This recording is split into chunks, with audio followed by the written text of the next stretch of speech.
Na domáci knedlík si pripravíme 800 g polohrubej múky, 2 čajové lyžičky soli, polievkovú lyžicu cukru, vajíčko, asi 400 ml vody a 2 polievkové lyžice oleja.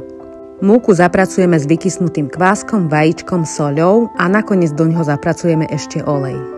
Necháme vykysnúť a medzi tým si pripravíme hrniec s parákom. Cesto som potom rozdelila na 2 velikánske knedle. Každú osobitne som párila 25 minút. Potom som mala čas pripraviť si segedínsky guláš. Mäsko som naložila do oleja, papriky, čierneho korenia a soli.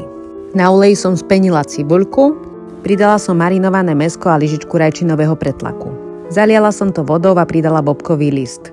Nechala som to povariť 15 minút, potom som pridala kapustu a mala som čas požehliť.